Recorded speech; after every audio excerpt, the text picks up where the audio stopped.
And before you decide you're past this one, you need to hear what it actually looks like, because the people most likely to skip it are exactly the people most likely to be living there. Here's what level 1 actually looks like. You're going about a completely normal day. Nothing dramatic, nothing falling apart. And at some point, maybe driving, maybe at work, maybe lying in bed at night, it occurs to you that God hasn't crossed your mind once. Not because you're angry at him, not because you've walked away, just because the day ran on its own and he wasn't in it. And the part that should unsettle you more than it does is that it doesn't feel like a problem. It just feels like a regular day. That's level 1. Not the person who rejected God, not the person who walked away, the person who believes, genuinely, sincerely, without pretending, and whose belief has almost no effect on how the week actually runs. He's real. He's just not present. Not in the room where decisions get made. Not in the conversation that happened this morning. Not in the ordinary, unremarkable, nothing going wrong Tuesday that passed without a single moment of actual awareness that he was there. And here's what makes level 1 so hard to recognize from the inside. It doesn't feel like distance. It feels like normal. The faith is genuine. The belief is real. There's just a gap between what the person believes and how they actually live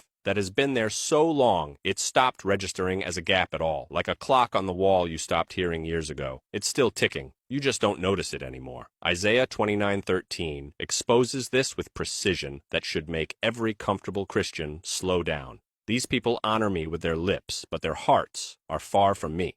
Jesus quoted that verse, and he didn't quote it about pagans. He didn't quote it about people who had openly walked away from God. He quoted it about people who were showing up, singing, doing the religious things correctly, people whose lips were completely in alignment and whose hearts were somewhere else entirely. That's not a verse about atheists. That's a verse about the person who drove home thinking about lunch. Romans 10:9 tells us that belief, genuine confessional belief, is the beginning. If you confess with your mouth that Jesus is Lord and believe in your heart that God raised him from the dead, you will be saved. The door opens. You're in. But salvation was never the ceiling, it was the floor, and Ephesians 2:10 makes clear that the life on the other side of that door was always designed to be a moving life, created in Christ Jesus for good works that God prepared in advance for us to walk in, not sit in, walk in. Belief was never the destination, it was always the beginning of movement toward one. And here's the part nobody says out loud. Most people were handed a version of Christianity that made belief the finish line. Pray this prayer, mean it. You're in.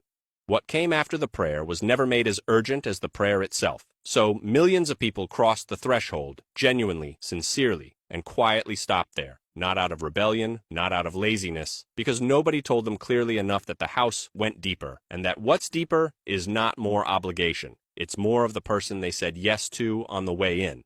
So take a second and actually think about this. Think about the last ordinary week, not the hard week, not the spiritually significant week, just a regular week. How many decisions did you make that God factored into? How many conversations happened where his presence was a reality you were actually aware of, not performing awareness of, actually aware of? How many moments passed where the belief you hold on Sunday showed up in the room on a Thursday? If the honest answer is very few, that's not a character indictment, that's just a location, and locations can change. Level 1 is knowing God exists. Level 2 is the moment you start talking to him. And the specific way most people talk to God at level 2 reveals exactly why the relationship stays shallow for so long, because without realizing it, they've decided what God is for. And once that decision gets made, it runs underneath everything.